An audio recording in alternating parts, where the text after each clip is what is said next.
మీరు ఇంగ్లీష్‌లో మాట్లాడుతుంటే ఎవరైనా ఎప్పుడైనా నవ్వారా? భూతకాలం, వర్తమాన కాలం, భవిష్యత్తు కాలం. ఎవరైనా ఇంగ్లీష్‌లో క్వెషన్ అడగంగానే ఇంగ్లీష్‌లో గూడా 96లు, 97లు వచ్చేస్తాయి. కానీ okay. I am not so good at it అని నాకప్పుడు అర్థమైంది. లేదు అప్పుడంతా ఒక గోలలో ఉంటాం గదా! మార్కులు, ర్యాంకులు. హే! ఖమ్మం అంటే ఇంకేంటి ఇంకా ఫుల్ నేను ప్రిపేర్ అయిందంతా ఎగిరిపోయింది మైండ్‌లోంచి. ఖమ్మంలో ఎండమూరి వీరేంద్రనాథ్ వచ్చారనమాట. అక్కడ అన్ని డబ్బింగ్ మూవీస్ వచ్చేవి. లక్ష్మీ గణపతి ఫిల్మ్స్ అని. స్టార్ వార్స్కి వెళ్దాం. What star Warsaw? అది నేను చేసుకున్న సెల్ఫ్ స్టడీ అని అనొచ్చు. ఇంకా అవుట్ ఆఫ్ కంట్రీ వాళ్ళతో డీల్ చేయాలి. జిఆర్ఈ ఇస్తున్నప్పుడు అసలు అనిపించింది జిఆర్ఈలో వచ్చే మీనింగ్స్. అతని కోపం వచ్చి నా వీసా రిజెక్ట్ చేస్తాడేమో. హై హౌ యూ డి అంటారు. As a town girl, American or European or Asian ఎవరైనా కానీ తప్పకుండా లైవ్ జాయిన్ అవ్వండి, మిస్ అవ్వకుండా. I'll be waiting for you all.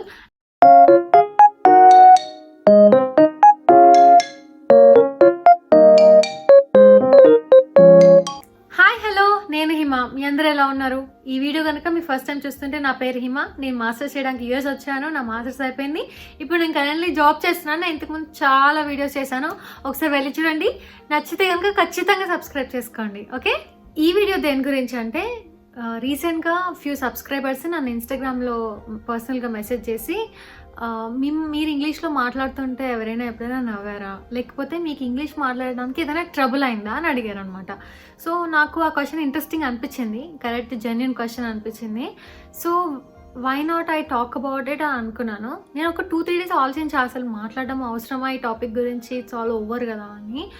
But maybe నా ఎక్స్పీరియన్సెస్ చెప్తే బాగుంటుందేమో అని అనిపించింది. అండ్ నేను ఇప్పుడు మీకు క్లాస్ చెప్పాలి, లెక్చర్ ఇవ్వాలి అని అనుకోవట్లేదు. నేను నా లైఫ్లో నేను ఎట్లా ఇంప్రూవ్ చేసుకున్నాను, ఎట్లా నా ఫియర్ని ఓవర్కమ్ అయ్యాను అనేది నేను చెప్తాను. సపోజ్ మీరు నాలాగే చేసుంటే, హే హిమ నీలాగే మేము కూడా చేసామని నాకు చెప్పండి. Or if you are looking for this kind of video, మీకు హెల్ప్ఫుల్ అవుతుందని నేను చేస్తున్నాను. This is just to share my experiences with you all. మనలో చాలామంది టౌన్స్ నుంచి, విలేజెస్ నుంచి, తెలుగు మీడియం అయినా కానీ ఇంగ్లీష్ మీడియం అయినా కానీ అలా మనం అక్కడ చదువుకొని అక్కడుండి వచ్చినప్పుడు ఏదైనా యూనివర్సిటీకి వెళ్ళినా, సిటీస్కి వెళ్ళినా, లేకపోతే వేరే ప్లేసెస్కి వెళ్ళినప్పుడు, జాబ్ చేస్తున్నప్పుడు మనం కొంచెం ట్రబుల్ ఫేస్ చేస్తాం ఇంగ్లీష్ గురించి. అంటే సిటీస్లో పెరిగిన దగ్గర కంటే కూడా మనం ఈ టౌన్స్, రీజనల్స్ ప్లేసెస్ నుంచి వచ్చినప్పుడు ఇంకెక్కువ ట్రబుల్ ఫేస్ చేస్తామని నా ఫీలింగ్. నేను ఖమ్మంలో కదా, నేను ఖమ్మంలో చదువుకున్నాను. సో ఖమ్మంలో నేను కూడా స్కూలింగ్కి వెళ్ళినప్పుడు నేను ఇంగ్లీష్ మీడియంలోనే చదివాను. కానీ స్కూల్లో ఎట్లా ఉంటుంది, మనం కంఫర్టబుల్గా మన ఫ్రెండ్స్తో తెలుగులో మాట్లాడతాం. టీచర్స్ కూడా చాలా మోస్ట్లీ మనకి తెలుగులో చెప్తారు. కంఫర్టబుల్గా మనం క్లాస్ వినేది ఎంతసేపు ఇంగ్లీష్లో అయినా కానీ, వన్స్ టీచర్ క్లాస్లో నుంచి వెళ్ళిపోయిన తర్వాత మనం మాట్లాడేది ఏ క్లాస్ అయిపోయింది కదా స్టార్ట్ చేసి మాట్లాడుకుంటూ ఉంటాం. ఇంటికి వెళ్ళగానే మన పేరెంట్స్ యాజ్ యూజువల్గా మనం తెలుగులో మాట్లాడుకుంటాం. అండ్ మన చుట్టుపక్కల వాళ్ళు బయటికి వెళ్ళినప్పుడు అంతా తెలుగులో మాట్లాడేస్తాం కాబట్టి మనకు ఆ ప్రాక్టీస్ ఉండదు. ఈవెన్ దో క్లాస్ టీచర్ వచ్చి, ఇంగ్లీష్ టీచర్ వచ్చి గంట సేపు మనకి ఇంగ్లీష్ నేర్పించి వెళ్ళినా మనకి అంత ఉండదు. నాకు కూడా అంతే.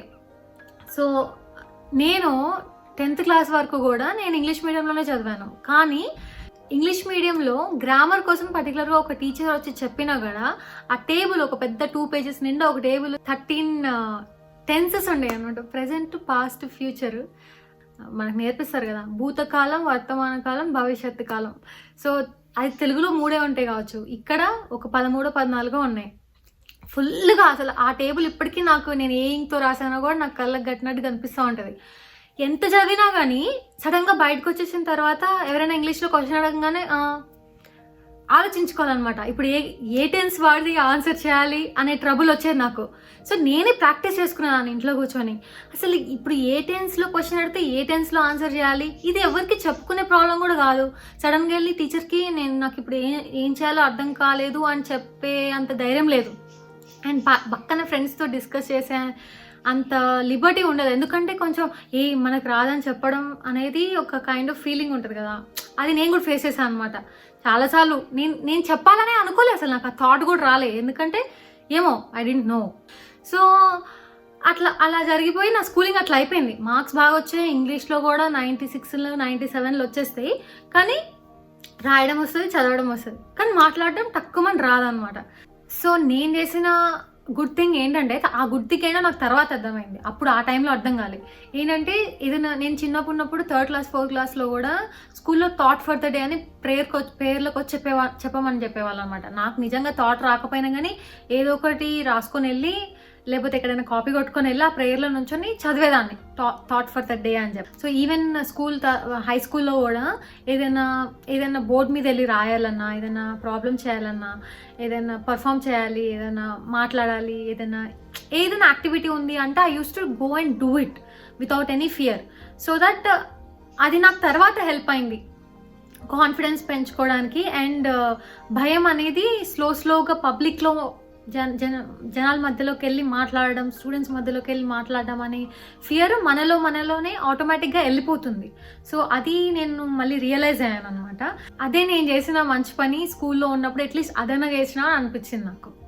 సో ఇట్లా ఫుల్గా మార్కులు తెచ్చుకొని ఇంగ్లీష్లో 10th క్లాస్ తర్వాత నేను హైదరాబాద్లో జాయిన్ అయ్యాను. నేను చెప్పాను కదా ఆల్రెడీ ఇంతకుముందు.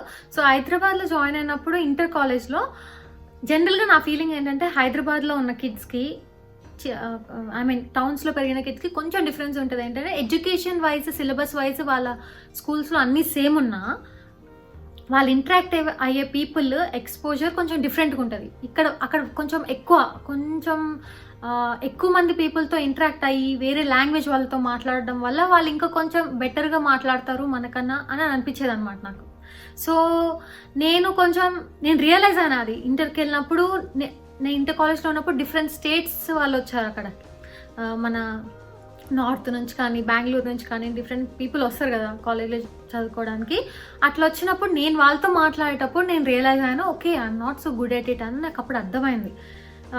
అప్పుడు నేను మాట్లాడడం అయినా అవాయిడ్ చేసేదాన్ని, ఎందుకులే ఇప్పుడు మిస్టేక్స్ మాట్లాడడం అని, ఆర్ పెద్దగా నేర్చుకుందామా అని కాన్సన్ట్రేషన్ పెట్టే టైం కూడా ఉండేది కాదు. అట్లా వేరే స్టేట్స్ వాళ్ళు వచ్చి మాట్లాడుతున్నప్పుడు నేను వాళ్ళతో మాట్లాడుతున్నప్పుడు నేను నాలోనే మిస్టేక్స్ ఐడెంటిఫై చేసుకున్నా. ఒకసారి సెంటెన్స్ మాట్లాడేసిన తర్వాత ఏంటి ఇలా మాట్లాడాను అని నాకు అనిపించింది చాలాసార్లు, ఒక్కసారి కాదు hundreds of times అనిపించింది. సో ఇన్స్టెడ్ నేను ఇంకా ఇంప్రూవ్ చేసుకోకుండా నేను ఎక్కువ మాట్లాడలేదు, అప్పుడు ఎక్కువ కమ్యూనికేట్ చేయలేదు. అప్పుడంతా ఒక గోలలో ఉంటాం కదా, మార్కులు, ర్యాంకులు, అసలు ఇంగ్లీష్ గురించి అసలు పట్టించుకోం మనం. సో ఇంటర్లో కూడా నేను చేసిన గుడ్ థింగ్ ఏంటంటే అప్పుడప్పుడు ఒక సాంగ్ పాడడం, ఇట్లా ఇంట్లో హాస్టల్లోనే అందరు గర్ల్స్ ఉన్నప్పుడు ఇట్లా సాంగ్ పాడడం, కూర్చొని మాట్లాడడం, ఇట్లా ఉన్నప్పుడు ఓకే కొంచెం ఫియర్ లేకుండా మాట్లాడడం అనేది, క్లాస్లో మాట్లాడడం అట్లా అలవాటైంది అనమాట. లైక్ ఏదైనా క్లాస్ జరుగుతుంది, మనకి డౌట్ వచ్చింది. సో డౌట్ వచ్చినప్పుడు మనం ఆగిపోతాం, క్లాస్ తర్వాత అడుగుదాంలే అని అనుకుంటాం. సో అలా అనుకోకుండా క్లాస్ మధ్యలోనే ఇఫ్ టీచర్ ఈస్ కంఫర్టబుల్ అడిగేసామనుకోండి, మనకు కైండ్ ఆఫ్ కాన్ఫిడెన్స్ మనలోనే బిల్డ్ అయిపోతుంది. ఇప్పుడు మనం తెలుగు మీడియంలో చదివామా, ఇంగ్లీష్ మీడియంలో చదివామా అనే డిఫరెన్స్ ఉండదు ఇంగ్లీష్లో. ఎందుకంటే ఒక్కసారి నాకు 10th అయిపోయిన తర్వాత నాకు చదవడం వచ్చు, రాయడం వచ్చు. ఈవెన్ తెలుగు మీడియం స్టూడెంట్ కూడా చదవగలుగుతారు, రాయగలుగుతారు. కానీ స్పీకింగ్ ఒకటే స్టేజ్లో ఉన్నాను నేను. సపోజ్ నాకు తెలిసిన వాళ్ళు ఎవరైనా కానీ అదే స్టేజ్లో ఉన్నాం, ఓకే మాట్లాడడం కష్టమైపోతుంది. So it's not about learning grammar or గంటలు కూర్చొని ఇంగ్లీష్ మీడియంలో క్లాసులు వినడం కాదు. It's about talking to other people. కాన్ఫిడెంట్గా మాట్లాడడం అనేది ఇంపార్టెంట్. ఏ తెలుగు మీడియమా ఇంగ్లీష్ మీడియమా అనేది అస్సలు ఇంపార్టెంట్ కాదని నాకు అర్థమైంది ఆఫ్టర్ స్కూలింగ్. అండ్ ఆల్సో నా కొలీగ్స్ ఉన్నారు కొంతమంది టోటల్గా తెలుగు మీడియంలో చదువుకొని they speak very good English now. So it doesn't matter even if you're Telugu or English medium, మాట్లాడడం కాన్ఫిడెంట్గా అనేది ఇంపార్టెంట్. సో ఇంటర్ అయిపోయింది. ఇంటర్లో అట్లా కొన్ని పాటలు పాడుకుంటూ నన్ను తర్వాత నువ్వు పాటలు పాడతావా అని అడగద్దు, బికాస్ అంత గలీజ్గా పాడేదాన్ని నాకు అప్పుడు తెలియదు అనమాట. తర్వాత రియలైజ్ అయ్యాను, ఓకే నేను పాడేది అసలు ఏం లేదని చెప్పేసి. సో అట్లా కొన్ని యాక్టివిటీస్ చేసినప్పుడు నాకు కొంచెం భయం అనేది తగ్గింది. నేను ఖమ్మంలోనే చేశాను బీటెక్. సో ఖమ్మంలో చేసినప్పుడు ఇంకేంది ఇంకా ఖమ్మం అంటే ఇంకేంటి, ఇంకా ఫుల్ తెలుగులో మాట్లాడుకున్నాను. అసలు మా ఫ్రెండ్స్తో తెలుగే, లెక్చరర్స్తో కూడా తెలుగే. అంటే we are comfortable talking in Telugu. అదేం తప్పు కాదు ఇంగ్లీష్లో మాట్లాడక. అప్పుడు తెలీదు ఏంటి మనకి ఇంగ్లీష్ రావట్లేదు అనేది తెలీదు. వాళ్ళ తప్పు కాదు, మన తప్పు కాదు. బికాస్ మనం ఇంగ్లీష్ కంట్రీలో పుట్టలేదు కదా, తెలుగు స్టేట్స్లో ఉన్నాము. మన లాంగ్వేజ్ అది, మన మదర్ టంగ్ అది. It's nothing wrong to talk in Telugu. కానీ బీటెక్లో పెద్దగా తెలుగు పక్కన వాళ్ళతో మాట్లాడకపోయినా కానీ ఏదో జాబులకి బాగా హెల్ప్ అవుతుంది అని చెప్పేసి నేనేం చేసేదాన్ని అంటే power point presentations, paper presentations, poster presentations ఉంటాయి కదా, మన కాలేజ్ ఫెస్ట్లు జరుగుతూ ఉంటాయి. మీకు చాలామంది తెలిసి ఉంటుంది ఇఫ్ యూఆర్ బీటెక్. సో అక్కడికి వెళ్ళి పార్టిసిపేట్ చేద్దాం అనుకున్నా, ఎందుకంటే ఆ సర్టిఫికేట్స్ వల్ల జాబ్లో ఏదైనా ప్లస్ అవుతుందేమో, ఫ్రెషర్ లాగా మనకి ఇవన్నీ ఉంటాయేమో అనేది స్టార్ట్ చేశాను అనమాట. ఫస్ట్ ప్రెజెంటేషన్ వెళ్ళాను చెప్పడానికి. అసలు ఒక 2-3 రోజులు కూర్చొని ఫుల్ ప్రిపేర్ అయ్యాను. నిద్రలో లేపడినా కానీ ఆ పారాగ్రాఫ్ చెప్పే టైప్లో ప్రిపేర్ అయ్యాను. నేను ఎలక్ట్రానిక్స్ కమ్యూనికేషన్స్ కాబట్టి ఎలక్ట్రానిక్ కమ్యూనికేషన్ రిలేటెడ్ ప్రెజెంటేషన్ ఇవ్వాలని వెళ్ళాను. సో ఈసీ డిఫరెంట్ కాలేజ్ నుంచి వచ్చిన వాళ్ళందరూ ఆ క్లాస్ రూమ్లో కూర్చొని ఉన్నారు. ప్రెజెంటేషన్ స్టార్ట్ అయింది, వెళ్ళాను. అక్కడ ఈవెంట్ స్టార్ట్ అయినప్పుడే గుండెలో దడ స్టార్ట్ అయింది అనమాట. ఇంకా ఒక్కసారి స్టేజ్ మీదకి వెళ్ళిన తర్వాత నేను ప్రిపేర్ అయిందంతా ఎగిరిపోయింది మైండ్లోంచి. ఏం చెప్పాను, హాయ్ హలో దిస్ ఇస్ హిమ అని స్టార్ట్ చేసిన తర్వాత ఓకే అని చెప్పేసి అక్కడ ఉన్నదంతా లైన్లో చదివేశాను అనమాట మొత్తం. అంటే వాళ్ళకి ఏదో తెలియనట్టు, వాళ్ళు నేను క్లాస్ చెప్తే వినేటట్టు. అసలు ఎందుకు అక్కడికి వెళ్ళి నేను అదంతా చదివానో నాకు అర్థం కాలేదు. ఫస్ట్ ప్రెజెంటేషన్ అంత డిజాస్టర్ అయినందుకు నేను చాలా ఫీల్ అయినా. నాకు అర్థమైంది, ఓకే చదువుకోవడము ఇట్లా ఇంపార్టెంట్ కాదు, అది నాకు ఆ కాన్సెప్ట్ అర్థం అవ్వాలి. ఫస్ట్ ఆఫ్ ఆల్ అర్థం అయిన తర్వాత నేను వాళ్ళకి నా లాంగ్వేజ్లో కమ్యూనికేట్ చేయాలి. తర్వాత సెకండ్ టైం కూడా నేను అంత భయం ఒకటేసారి పోలేదు. సినిమాలలో లాగా ఫస్ట్ టైం ఫెయిల్ అవగానే సెకండ్ టైం వావ్ అని అవ్వలేదు. సెకండ్ టైం కూడా అట్లనే ఏదో అట్లా కానిచ్చా. తర్వాత ఒక మోర్ దాన్ 5-6 ఇచ్చే ఉంటాను నేను. ఇచ్చే కొద్దీ నాకు పెరిగిందనమాట ఆ కాన్ఫిడెన్స్. నేను మాట్లాడగలుగుతాను, ఒక మెసేజ్, ఒక ప్రాపర్ మెసేజ్ నేను కన్వే చేయగలుగుతాను టు పీపుల్. నేను ఒక కాన్సెప్ట్ని నా లాంగ్వేజ్లో, ఇంగ్లీష్లో నేను చెప్పగలుగుతాను అని నాకు ఒక కాన్ఫిడెన్స్ వచ్చింది బీటెక్లో. ఆ సర్టిఫికేట్స్ యూజ్ అయినా యూజ్ అవ్వకపోయినా నేను ఇట్లా ప్రెజెంటేషన్స్, సెమినార్స్, లేకపోతే ఈ power point poster presentations and కాలేజీలో జరిగిన ఫ్రెషర్స్ ఈవెంట్ కానీ, ఫేర్వెల్ కానీ, లేకపోతే ఇట్లా ఏదైనా ఈవెంట్స్ జరుగుతాయి, ఎవరైనా గెస్ట్స్ వస్తారు, అట్లాంటప్పుడు కూడా నేను వెళ్ళి పార్టిసిపేట్ చేశాను. అది ఇంగ్లీష్ ఈవెంటా తెలుగు ఈవెంటా అని నేను చూడలేదు. ఒక్కసారి ఖమ్మంలో ఎండమూరి వీరేంద్రనాథ్ వచ్చారనమాట. మన రైతు బజార్ దగ్గర ఒక ఆడిటోరియం ఉంటుంది, స్వర్ణభారతి ఆడిటోరియం అనుకుంటా, నాకు కరెక్ట్గా ఇప్పుడు పేరు గుర్తురాట్లే, కానీ అక్కడ ఒక పెద్ద హాల్ ఉంటుంది. సో అక్కడ ఈవెంట్ జరిగింది. అక్కడ అందరు పేరెంట్స్ వచ్చారు, డిఫరెంట్ కాలేజెస్ నుంచి వచ్చారు స్టూడెంట్స్ కూడా. సో నేను అక్కడ ఓన్లీ తెలుగులో మాట్లాడాలి. ఆయన ఎండమూరి వీరేంద్రనాథ్ గారు బుక్స్ అన్ని తెలుగులో ఉంటాయి కదా మోస్ట్లీ. సో ఆయన వచ్చినప్పుడు తెలుగులో ఎలా మాట్లాడాలి అని కూడా ట్రైనింగ్ తీసుకోవాల్సి వచ్చింది. సో ఎలా ఉందంటే మన పరిస్థితి, ఐదర్ మొత్తం ఇంగ్లీష్లో మాట్లాడలేం, ఐదర్ మొత్తం తెలుగులో మాట్లాడలేం. మిక్స్ అండ్ మ్యాచ్ లాగా అటు ఇటు మాట్లాడాల్సి వస్తుంది కదా. సో తెలుగు టీచర్ వచ్చి ఇలా మాట్లాడని చెప్పినప్పుడు నేను స్టేజ్ ఎక్కి ఆయన ముందు మాట్లాడానంటే వావ్ అని అనిపించింది తర్వాత నాకు. So that's how I left my fears there and I built my confidence. BTech అయిపోయిన తర్వాత కూడా కాన్ఫిడెన్స్ ఉంది, మాట్లాడగలుగుతా అనే కాన్ఫిడెన్స్ ఉంది, కానీ ఫ్లూయెన్సీ లేదు. గ్రామటికల్ మిస్టేక్స్ ఉన్నాయి ఖచ్చితంగా మాట్లాడేటప్పుడు. సో నోవాలో నేను జాయిన్ అయినప్పుడు ఫస్ట్ కంపెనీలో నేను ఏమంత స్ట్రగుల్ అవ్వలేదు. కానీ తర్వాత అమెజాన్కి ఇంటర్వ్యూకి వెళ్ళినప్పుడు నేను కొంచెం భయపడ్డాను అనమాట. వామో అక్కడ వర్సెంట్ రౌండ్ ఉంటుంది, అసలు ఏంటి ఇంకేదో ఉంటుంది అది ఇది అని భయపడ్డాను. So Amazon interview somehow I cleared it because I'm good at writing, reading, speaking. అట్లా HR round I was able to clear చేసేసిన తర్వాత అసలు ఒకటి చెప్తా మీకు, అసలు ఇంతకుముందు నేను ఎప్పుడు ఇంగ్లీష్ మూవీస్ చూడలేదన్నమాట 10th క్లాస్ వరకు కూడా. ఇంటర్మీడియట్లో టైం ఉండదు కదా, ఎట్లా హాస్టల్లో మనకు అంత సీన్ లేదు, కుదరదు. సో 10th క్లాస్లో ఉన్నప్పటి వరకు కూడా ఇంగ్లీష్ మూవీస్ చూసేదాన్ని కాదు. మన పవన్ కళ్యాణ్ సినిమా వచ్చిందా, లేకపోతే మహేష్ బాబు సినిమాలు వచ్చాయా, అవి చూసుకోవడమే సరిపోతుంది కదా. సో ఎప్పుడు ఇంగ్లీష్ మూవీ చూద్దాము అనే ఐడియా రాలేదు. అండ్ మన ఖమ్మంలో థియేటర్స్ ఏముంటాయి, శివశంకర్ థియేటర్, ఇంకేదో థియేటర్ ఉండేది అప్పట్లో. అక్కడ అన్ని డబ్బింగ్ మూవీస్ వచ్చేవి, లక్ష్మీ గణపతి ఫిల్మ్స్ అని, రాక్షసపల్లి అది అని వచ్చాయి కదా. సో అంత ఇంట్రెస్ట్ ఉండేది కాదు వెళ్ళి చూడాలి, అసలు ఏమున్నాయి హాలీవుడ్ మూవీస్ అని ఎప్పుడు వెళ్ళి చూడలే. సో అసలు నిల్లు నాలెడ్జ్ ఇంగ్లీష్ మూవీస్ అంటే. ఒక్కసారి అమెజాన్ వెళ్ళిన తర్వాత ఇంకా డిఫరెంట్ సెక్షన్ ఆఫ్ పీపుల్ ఉంటారు అక్కడ కూడా. సో స్కూల్ ఇంత అంటే, కాలేజ్ ఎంత అంటే, ఇంకో ఆఫీస్కి వెళ్తే మనం ఇంటరాక్ట్ అయ్యే సర్కిల్ పెరుగుతూ ఉంటుంది అక్కడికక్కడ. సో మనకి డిఫరెంట్ పీపుల్ కలుస్తూ ఉంటారు. సో అక్కడ సినిమాకి వెళ్దామా అని అడిగితే స్టార్ వార్స్కి వెళ్దాం. వాట్ స్టార్ వార్సా, పైరేట్సా, అసలు వీళ్ళంతా ఎవరు, అసలు ఇది సినిమాలేంటి?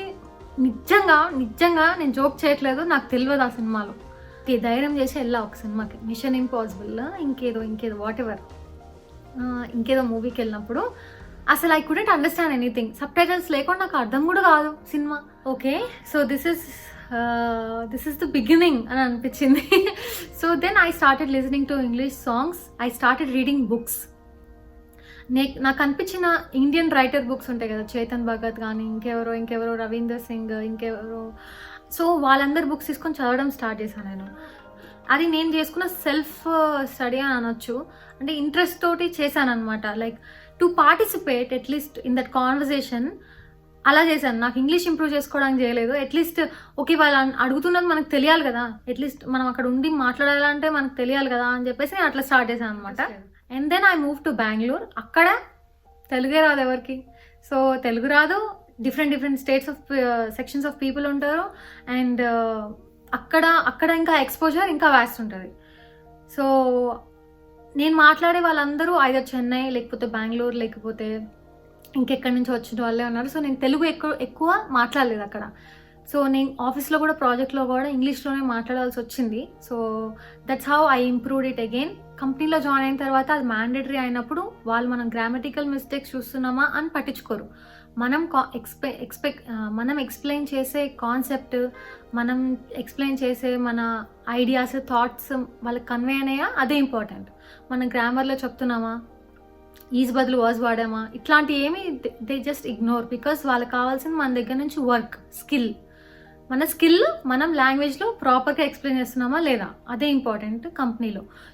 అలా అని ఇప్పుడు మాట్లాడమే ఇంపార్టెంట్, గ్రామర్ ఇంపార్టెంట్ కాదు అని అనుకోకూడదు. బట్ ఇనీషియల్లీ ఒక స్టెప్ తీసుకుంటున్నప్పుడు తప్పు మాట్లాడినా ఓకే, బట్ గోయింగ్ ఫార్వర్డ్ మనం కొంచెం మన మీద వర్క్ చేయాలి, మన లాంగ్వేజ్ మీద మనం మాట్లాడే దాని మీద వర్క్ చేస్తే then it will get better. నేను ఫస్ట్లో మిస్టేక్స్ మాట్లాడినా తర్వాత వాటిని ఇంప్రూవ్ చేసుకునేటట్టు నేను ఎఫర్ట్ పెట్టాను. ఎలా ఇంప్రూవ్ చేయాలి, ఎలా నేను కొన్ని యాప్స్ చేసుకొని వర్డ్ ఆఫ్ ద డే అని ఒక యాప్ ఉంటుంది, ఇన్స్టాల్ చేసుకుంటే అది ఎవ్రీడే మనకు ఫోన్లో నోటిఫికేషన్ వస్తుంది. వచ్చి ఇది ఒక వర్డ్, కొత్త వర్డ్, దానికి మీనింగ్ ఇది ఇంకొక వర్డ్, దానికి మీనింగ్ ఇది. గ్రామర్ క్వశ్చన్స్ ఉంటాయి. ఐ మీన్ గ్రామర్ ఉన్న దగ్గర బ్లాంక్ ఉంటుంది, మనం వాటిని ఆన్సర్ చేసుకుని అది game. Learn it like a game. Then మనకి ఇంట్రెస్ట్ వస్తుంది. మనం ఒక లెసన్ ఇది టార్చర్ అట్లా స్టార్ట్ చేస్తే రాదు అది. సో ఎనీవే మనం మాట్లాడే దాన్ని బట్టే ఉంటుంది. అండ్ ఇట్లా అప్పుడప్పుడు కొన్ని చేస్తూ ఉంటే నాకు అట్లా అలవాటు అయిపోయింది అనమాట. ఓకే, నాకు భయం పోయింది, ఫియర్ పోయింది, నేను ఎక్స్ప్లెయిన్ చేయగలుగుతాను అని కాన్ఫిడెన్స్ వచ్చింది. అండ్ గ్రామర్ మిస్టేక్స్ లేకుండా ఎక్స్ప్లెయిన్ చేయగలుగుతాను అని ఇంకా కొంచెం కాన్ఫిడెన్స్ వచ్చింది. అండ్ ఇంగ్లీష్ మూవీస్ చూసి ఏమర్థమైందంటే వాళ్ళు సగం మింగేసి మాట్లాడుతూ ఉంటారని. సో వాళ్ళు మాట్లాడేది సబ్ టైటిల్స్లో ఒకలాగా ఉంటుంది, వాళ్ళు పైన మాట్లాడేది సగం మింగేస్తూ ఉంటారు కదా. అండ్ నేను హైదరాబాద్ మూవ్ అయిన తర్వాత నేను ఒక ప్రాజెక్ట్లో జాయిన్ అనమాట. అప్పటిదాకా నేను పెద్ద కాల్స్లో పార్టిసిపేట్ చేయడం అంటే జస్ట్ స్టేటస్ ఇవ్వడము అంతే ఉండేది. కానీ ఒక కాల్ నేను హోస్ట్ చేయాల్సి వచ్చింది అనమాట ఆఫీస్లో. సో కాల్ హోస్ట్ చేయాలంటే ఆ వీక్ ముందు నుంచే భయం స్టార్ట్ అయింది. నేనే కాల్ ఓపెన్ చేయాలి, have to talk to people who is on site. మన ఇండియన్స్ కూడా కాదు, ఇప్పటిదాకా నేను డీల్ చేసింది ఇండియన్స్తో. ఇప్పుడు ఇదంతా ఇండియన్స్ డీల్ చేసింది ఇప్పటిదాకా ఛాలెంజ్. ఇప్పుడు నుంచి ఇంకా అవుట్ ఆఫ్ కంట్రీ వాళ్ళతో డీల్ చేయాలి. ఒకళ్ళేమో యూరోప్లో ఉంటారు, ఒకళ్ళేమో యూఎస్లో ఉంటారు, వాళ్ళతో మాట్లాడాలి, కమ్యూనికేట్ చేయాలి, నా కాల్ ఓపెన్ చేయాలి అంటే ఐ వాజ్ సో స్కేర్డ్. ఆ కాల్ ఓపెన్ చేసేదాకా నాకు టెన్షన్, ఎట్లా మాట్లాడాలి ఏంటి అని ప్రాక్టీస్ చేసుకున్నాను. మిర్రర్ ముందుకెళ్ళి ప్రాక్టీస్ చేసుకున్నాను. ఇది కూడా చేసేదాన్ని అప్పట్లో, మిర్రర్ ముందుకెళ్ళి మాట్లాడుతూ ఉండేదాన్ని. అది కూడా ఒక కైండ్ ఆఫ్ మంచి హెల్ప్ అవుతుంది. మిర్రర్తో మనం మాట్లాడుతూ ఉంటే మనం ఎట్లా మాట్లాడుతున్నాం అని మనకు కూడా తెలుస్తూ ఉంటుంది. సో అట్లా వెళ్ళి ప్రాక్టీస్ చేసుకున్నాను అనమాట. వన్స్ ఆ కాల్ ఓపెన్ అయిన తర్వాత, ఒక్కసారి ఆ కాల్ నేను డీల్ చేసిన తర్వాత నా టీమ్మేట్స్ కూడా నాకు మంచిగానే హెల్ప్ చేశారు. ఏం కాదు, it's all going to be good అది అని చెప్పేసి. అలా ఒక డీప్ బ్రెత్ అనమాట. మీటింగ్స్ అంటే భయం లేదు ఇంకా అప్పటి నుంచి. ఏంటంటే మనం ఏమనుకుంటున్నామో వాళ్ళకి ప్రాపర్గా కన్వే చేయాలి అంతే, దానికి భయపడాల్సిన అవసరం లేదు అని అర్థమైంది అనమాట. సో అప్పటి నుంచి మీటింగ్ సెట్ చేయడము, ఎవ్రీ వీక్ సెట్ చేసేదాన్ని, మాట్లాడేదాన్ని. సో అట్లా మీటింగ్స్లో ఆన్ సైట్లో ఉన్న వాళ్ళతో, అమెరికన్స్తో మాట్లాడడం అలవాటైంది. దాని తర్వాత when I started thinking about coming to US, నేను జిఆర్ఈ ఇస్తున్నప్పుడు అసలు అనిపించింది జిఆర్ఈలో వచ్చే మీనింగ్స్, దానికి ఆన్సర్స్ అసలు మనం రియల్ లైఫ్లో వాడతామా ఎప్పుడన్నా? అసలు ఈ మీనింగ్, ఈ వర్డ్ని మనం ఎప్పుడైనా యూజ్ చేస్తామా? కొన్ని వర్డ్స్ ఉంటే అసలు అవి ఎక్కడుంటాయో కూడా తెలియదు. అట్లాంటి ఎగ్జామ్సే మనం క్లియర్ చేసాము, రాయగలిగామంటే వీసా ఇంటర్వ్యూ ఎంతసేపు చెప్పండి, అసలు దానికి ఎందుకు భయపడాలి? కొంతమంది కామెంట్స్ చేశారు వీసా ఇంటర్వ్యూ గురించి చెప్పు అని. We will talk about it, ఎలాంటి క్వశ్చన్స్ ఏంటి అని. అబ్బో వీసా ఆఫీసర్ ఏం క్వశ్చన్ అడుగుతాడో, అతను అడిగిన క్వశ్చన్ నేను మళ్ళీ రిపీట్ చేయాలంటే ఏమవుద్దో, అతని కోపం వచ్చి నా వీసా రిజెక్ట్ చేస్తాడేమో, అట్లాంటి భయాలు కూడా ఉండే అనమాట. అంటే మనకి ఇచ్చే ట్రైనింగ్ ఇచ్చే వాళ్ళు కూడా, మనకి చెప్పేవాళ్ళు ఎక్స్పీరియన్స్ అయ్యి చెప్పేవాళ్ళు కూడా వాళ్ళు 2సార్లు క్వశ్చన్ అడగకూడదు అని చెప్తూ ఉంటారు. వాళ్ళు ఏం అనుకోరు, వాళ్ళని 2సార్లు క్వశ్చన్ అడగచ్చు. మరి 3-4 సార్లు అడిగితే, అది కూడా ప్రతి క్వశ్చన్ 3-4 సార్లు అడిగితే వాళ్ళు ఫీల్ అవుతారేమో. కానీ ఒక్క క్వశ్చన్ 2-3 క్వశ్చన్స్ మనం అర్థం కాకపోతే మన గురించి మనమే చెప్తున్నాం అక్కడ. We can ask 1 more time, వాళ్ళు మనకు మంచిగానే చెప్తారు. బికాస్ మన దగ్గర నుంచి వాళ్ళకి కావాల్సిన ఇన్ఫర్మేషన్, మనల్ని ఏదో హ్యూమిలియేట్ చేయాలనే అనుకోరు. అవుట్ ఆఫ్ 10లో ఒకళ్ళు ఉన్నా కానీ ఆ ఒకళ్ళు ఎవరికో ఎక్కడో తగిలారని మనం అందరూ అలాగే ఉంటారని అనుకోకూడదు. So I got this interview cleared. And then ఇప్పుడు ఇండియన్స్ కాదు, ఫోన్లో అమెరికన్స్ కాదు, క్లయింట్స్ కాదు, direct Americans, face to face. ఇంకా యూఎస్లో ల్యాండ్ అయిన తర్వాత ఎట్లుంటుంది? నేను ఫస్ట్ యూఎస్కి వచ్చినప్పుడు నాకు అర్థమైంది ఏంటంటే, మనం తెలుగు ఎలా మాట్లాడతాం, తెలుగు నేర్చుకునేటప్పుడు ఎట్లుంటుంది, మీరు ఏం చేస్తున్నారు అని నేర్పిస్తాం ఎవరికన్నా. మనం ఎట్లా ఏం చేస్తున్నాం అని అంటాం. సో వాళ్ళు కూడా హౌ ఆర్ యూ డూయింగ్ అని అన్నారు, హౌ యూ డూయింగ్ అంటారు. సో ఓకే, సగం మింగేస్తారు వాళ్ళు కూడా అని అర్థమైంది నాకు. సో వాళ్ళతో మాట్లాడుతూ ఉన్నప్పుడు, డిఫరెంట్ ప్లేసెస్లో వర్క్ చేసినప్పుడు, అండ్ ప్రొఫెసర్స్తో మాట్లాడుతున్నప్పుడు, అండ్ అక్కడ కూడా మనం ఎంఎస్కి వచ్చినప్పుడు కొన్ని ప్రెజెంటేషన్స్ ఇవ్వాల్సి ఉంటుంది. పవర్ పాయింట్ ప్రెజెంటేషన్స్, మాట్లాడటము, కొన్ని సబ్జెక్ట్స్లో ప్రెజెంటేషన్ ఉంటుంది ఇవ్వాల్సింది. సో అప్పుడు కూడా నేను ఫస్ట్ టైం నేను ఇచ్చినప్పుడు నేను కొంచెం వణికాను. నా ఫేస్తో తెలిసింది, నా చేతుల్లో. అప్పటికి నేను ఆఫీస్లో వర్క్ చేసి, ఆఫీస్లో ప్రెజెంటేషన్స్ ఇచ్చి, కాలేజ్లో ఇచ్చి ఎన్ని చేసినా కానీ ఆ ఫియర్ అనేది ఉంటుంది కొంచెం. బట్ ఫస్ట్ స్టెప్ అయిపోయిన తర్వాత it will be gone. Time ఆ ప్రెజెంటేషన్లో నేను కొంచెం తడబడ్డాను, but it's okay, it went well.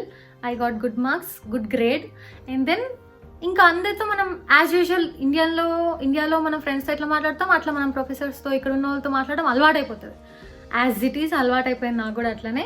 And then I started watching English movies without subtitles. Finally good ending కదా. ఫైనలీ నేను what I learn after these many experiences as a town girl is that English అనేది ఒక skill కాదు, it's just a language to communicate. మనం ఏమనుకుంటున్నామో అవతల వాళ్ళకి communicate చేసే ఒక లాంగ్వేజ్ అంతే. దాన్ని మనం భయంలాగా క్రియేట్ చేసుకున్నాం, ఎందుకంటే అది మన మదర్ టంగ్ కాదు కాబట్టి, అండ్ మనకు అలవాటు లేదు కాబట్టి, అండ్ అది మాట్లాడకపోతే కొంతమంది మనల్ని ఎక్కడో ఒక దగ్గర హహా అని నవ్వుంటారు కాబట్టి. సో ఆ భయాలన్నీ మనలో అట్లా అయిపోయి, కొంతమంది, అందరని చెప్పను, నాలాంటోళ్ళు, సో అట్లా అయిపోయి ఇలా ఇన్ఫీరియర్గా ఎట్లా అది ఇదని. But no, it's just language. We just have to practise it, to speak, to communicate, to explain. నేను ఆఫీస్లో నేను అనుకున్న డిజైన్ కానీ, నేను అనుకున్న ప్రాజెక్ట్ కానీ, నేను అనుకున్న ఒక సొల్యూషన్, ఒక ప్రాబ్లంకి ఒక సొల్యూషన్ని నేను either American or European or Asian ఎవరైనా కానీ వాళ్ళకి నేను అర్థమయ్యేటట్టు ఇంగ్లీష్లో చెప్పగలిగానంటే దట్స్ ఇట్. సో నేను ఇంకా ప్రతి స్టేజ్ ఆఫ్ మై లైఫ్లో, స్కూల్లో, కాలేజ్లో, ఆఫీస్లో, అట్లా ఒక్కొక్క స్టేజ్లో ఒక్కొక్క భయంని వదిలేసుకుంటూ, that's how I became confident. And నాకు ఇంగ్లీష్ అనే ఫియర్ని నేను ఓవర్కమ్ చేశాను. And now I'm confident. నేను ఫ్లూయెంట్ అని చెప్పను, even now I'm not fluent. నేను ఇది తోపు, నేను ఇట్లా నేను అసలు పర్ఫెక్ట్ అని నేను చెప్పను. But I'm able to confidently convey to people what I think and what I want to communicate and all. So నాలాగే మీరు కూడా ఏదో ఒక టైంలో ఏదో ఒక సిచ్యువేషన్ ఎలాంటిది ఒకటి ఫేస్ చేసి ఉంటారేమో. మేబీ ఇలాంటి నేను చేసింది ఏదైనా మీకు చెప్తే మీకు కూడా ఇలా చేయొచ్చు కదా అని అనిపిస్తుందేమో అని అనుకుంటున్నాను. మేబీ ఇది యూస్ఫుల్ అవుతుంది అని అనుకుంటున్నాను. ఒక్కరిద్దరికి యూస్ఫుల్ అయినా నాకు ఓకే, నన్ను అడిగిన వాళ్ళకి అట్లీస్ట్ యూస్ఫుల్ అయినా కానీ నాకు చాలా హ్యాపీ. నా జర్నీ షేర్ చేసుకోవడం, ఇంత కాన్ఫిడెంట్గా నేను షేర్ చేసుకుంటా, అసలు ఎప్పుడూ చెప్పుకోలేని ఒక భయాన్ని, ఫోబియాని నేను ఇట్లా ఒక వీడియో తీసి కమ్యూనికేట్ చేసి యూట్యూబ్లో పెడతానని అయితే నేను అనుకోలేదు. ఈ వీడియో మీకు నచ్చిందని అనుకుంటున్నాను. అండ్ ఆల్సో మీకు ఇంకా ఏం వీడియోస్ కావాలి ఏంటి, అసలు మీరు చాలా సజెషన్స్ చేస్తున్నారు నాకు. So let's do a live on Sunday 8:30కి. చాలామంది 8:30 అని ఓట్ చేశారు, ఇంకా ఆ పోల్ ఓపెన్ ఉంది, you can vote now. So Sunday రోజు నైట్ 8:30కి నేను లైవ్ చేద్దాం అనుకుంటున్నాను. అక్కడ we can discuss more about it, talk more about it, and then అసలు మీకు ఎలాంటి వీడియోస్ కావాలి, ఇంకేదైనా క్వశ్చన్స్ ఉన్నాయా, ఇట్లాంటివన్నీ మనం మాట్లాడుకుందాం. లైవ్లో తప్పకుండా జాయిన్ అవ్వండి. నిన్న యూట్యూబ్ లైవ్ మొన్న వచ్చిన ప్రాబ్లమ్ని ఫిక్స్ చేసుకున్నాను and it is enabled for me right now. I'm excited for the live, I'm excited to talk to you all. ఇప్పుడు నేను గివ్ అవే క్వశ్చన్ అడుగుతున్నాను మిమ్మల్ని. సో ఇది ఈ వీడియోకి గివ్ అవే క్వశ్చన్ అనమాట. నేను ఈ వీడియోలో ఒక యాప్ నేమ్ చెప్పాను. ఆ యాప్తో రోజు మనకి ఫోన్లో ఇన్స్టాల్ చేసుకుంటే మనకి ఒక కొత్త వర్డ్ వస్తుంది. ఆ కొత్త వర్డ్, ఇంగ్లీష్ వర్డ్ నేర్చుకోవచ్చు ఎవ్రీడే, ఒక ఇంగ్లీష్ వర్డ్. ఆ వర్డ్ అయినా దాని మీనింగ్ కూడా మనకి నోటిఫికేషన్ లాగా వస్తుంది అని చెప్పాను. సో ఆ యాప్ పేరేంటి? #హిమ అని రాసి ఆన్సర్ని రాసి కమెంట్ చేయండి. అండ్ కమెంట్ చేసే ముందు గివ్ అవే రూల్స్ ఏంటి? Like, subscribe, notification bell on చేసుకోండి అండ్ ఆన్సర్ కమెంట్ చేయండి. Okay, all the best to all of you. Good luck. Hi, hello. ఇప్పుడు మనం గివ్ అవే 2 విన్నర్ని పిక్ చేసే టైం వచ్చేసింది. సో ఈరోజు సాటర్డే మార్నింగ్ అవుతుంది మీకు ఇండియా టైంలో, ఇక్కడ మాకు Friday evening. I'm going to pick a winner. Tada! Picking. Comment must contain #Hima. Pick it. Wow. G. Viru. Congratulations.